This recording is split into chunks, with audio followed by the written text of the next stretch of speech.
Hello everyone and welcome back to another video, and in today's video we're going to be going over how to start a faceless YouTube channel in 2023.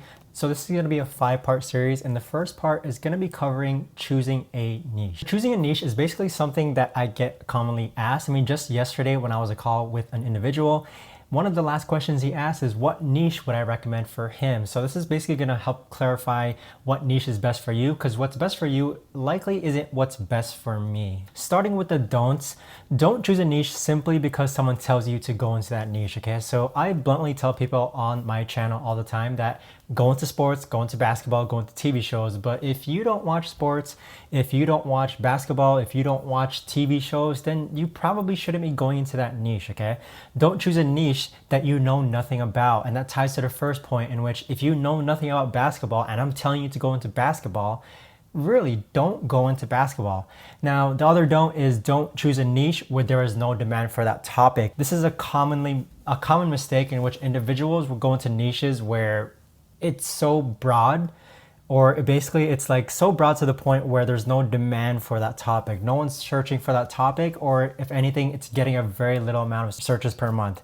Now, in order to determine the demand for a topic, common ways to do this are basically to look at similar videos to yours, or basically looking at similar videos within that niche that you're thinking about and seeing if there's any recent videos and how many views that video topic is getting, okay? So again, tying to the idea of basketball, if I search up basketball videos and there's like recent basketball videos posted within the last week or month and it's getting views, that kind of proves that there's a demand for that topic. As far as the do's go, you want to choose a niche where you know more about that niche than the average person. You know what's happening, you know what's upcoming events, you know it's current events. So with basketball right now, I know that the NBA finals are happening. I know which teams are playing. I know which teams have injured players, who are the star players in each team.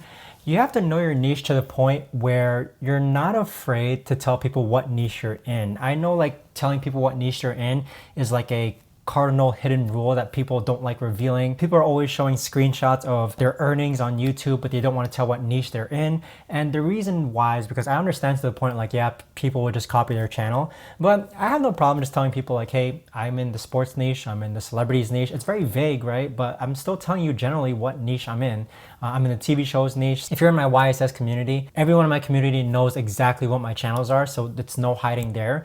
But really go into a niche in which you're not afraid to tell people what niche you're in. Also choose a niche where there are smaller channels within that niche doing well. An ideal scenario would be like a channel that has like 1,000 to 5,000 subscribers and they're getting videos that are getting hundreds of thousands and millions of views. In the next video after this, I'm actually gonna be going over 4 no-face YouTube channel ideas that you can go into, and those stem from really small channels. Choose a niche that you're not afraid of your competition, because you can angle your videos better. I'm always gonna use the same example, guys, okay? I go into basketball because I'm not afraid of the competition. I angle my videos ever so slightly in a way in which my videos are the only ones that cover that topic. Right now, I have a basketball channel where the stem of my videos is like how X is going to make NBA history. What I usually do is that I change the word X and I replace it with a player's name. So let's say how Stephen Curry is going to make NBA history. It's like a different angle of approach in terms of the titles and the actual content of the video. The content of the video might be similar to other videos on YouTube, but the title entirely is different. I do want to point out that saturation is everywhere. Most niches you think about going into will have some form of saturation. It's practically inevitable. The best way to approach about going to a niche is to angle yourself differently compared to everyone else. So this is an example, right?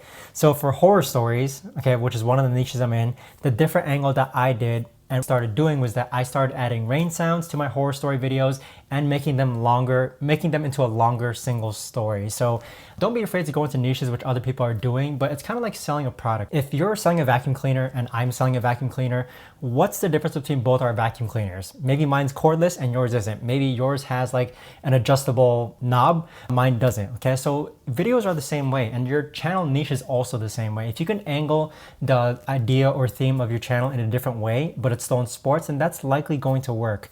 Don't worry about saturation, just be more unique and angle your videos different compared to your competitors. So a very easy way to do this is to basically copy and paste your title onto YouTube. And if there's like 5 or 10 other videos using your same exact title, you need to retitle your video differently, okay? It's okay to have similar content, but really try to be more unique with your titles and thumbnails and don't just bluntly copy others on YouTube. So what makes a good niche? This is like a cardinal rule which I always think of when I'm coming up with niches for my newer channels. What makes a good niche is that there's a passionate audience for that niche, okay? So interest does not equate to passion. That's something I do want to differentiate. Passion equals like someone who's willing to tattoo on their arm what niche that is. A very common example are sports teams. So instead of going to a general sports, I'll choose a specific team with a really passionate fan base. So think about like soccer teams or basketball teams. And those people, they would actually tattoo that team on their arm, right? When you target a passionate audience, you can think of ideas that will trigger them into watching your videos. Passion versus interest. I really go for those niches in which there's a huge fan base, there's a diehard fan base, there's individuals who will actually like buy merchandise from that niche. That's what I'm talking about in terms of a passionate niche. What also makes a good niche? There's trends entering that niche. The reason why trends work really well is because trends are easy to target and capitalize upon. So again, tying to the idea behind basketball, I know when the NBA finals are happening. I know when the NBA playoffs are happening, when trade rumors are happening. Those are all like trends that people like to talk about. And it trends on YouTube, Twitter, all over social media. So if you can go into a niche in which there's always something up and coming, that is a good niche to also go into. What also makes a good niche is that you actually know the niche, okay? So this is something that people often overlook. Imagine you hire a scriptwriter to write about stocks and yet they know nothing about stocks. Can you kind of see what the problem is there? How are you going to verify that he or she is actually writing good content? This goes for any niche, okay? So a very, very common niche that I'd say the majority of individuals go into is the make money online niche. And they start with very generic videos, how to make passive income, what stocks to invest to, how to make money with crypto, how to make money with YouTube. It's very, very general. I mean, you really have to go into a niche which is more niche than the niche that you're choosing. And if you're gonna hire a scriptwriter, they have to know what they're talking about, okay? And you also have to know what they're talking about because you can't verify if they're actually writing good content if you yourself don't even know how to make money on YouTube, right? If you yourself don't even know how to make money with stocks. So it's gotta be something that you know, and then when you outsource it to a scriptwriter, read over the script, and then you're gonna have to be able to verify like, okay, this is actually makes sense. This is actually good content. Moving on to the next point I do wanna mention is that you don't have to eat, sleep, and breathe your niche. You just have to know your niche well enough to come up with ideas that you think your audience would genuinely want to watch. Kind of borderline example that I like to give here is that it's not like I watch basketball every single day, but I am aware of which events are coming up and I am aware of which players are also trending. So with that, just knowing your niche gives you a leverage advantage of other individuals also entering that niche just because you know your niche better than they do, hopefully. So another point that makes a good niche is the proven concept. It's okay to be the first one to cover your niche, but more than often I go into niches where it's been proven to work before in the past. So what I'm looking for here are channels with low subscribers and high views on their videos. So this equates to a good channel to model afterwards. You don't have to reinvent the wheel when it comes to YouTube, right? An example is that the other day in a one-on-one call in with an individual, I basically asked him what channels are you modeling afterwards, and he was in the health niche. And the channels he showed me are basically channels which have been around for years and that they had millions and millions of subscribers. With that, it's hard to kind of say that's a proof of concept in terms of recency. And the reason why is because that channel has 1 million subscribers backing up their videos that they're recently posting, right? For the proof of concept, what I look for is a channel with low subscribers and their videos are getting a lot of views. So an ideal situation, you're looking for like a channel between 1 to 100,000 or 1,000 to 100,000 subscribers, and their videos are getting more views than the channel has subscribers. And that is a proof of concept. If a health channel with 1,000 subscribers posts a video like a month ago that has like 1 million views and it's tied to like the keto diet, that kind of shows you the keto diet is a proof of concept video topic that you may want to cover as well. So a list of example niches that I would recommend people going into: sporting activities, specific tech companies, cars, saving the earth, YouTubers, TV shows and movies, product reviews, and targeting specific programs and softwares. If you know a program that you absolutely love and you can vouch for,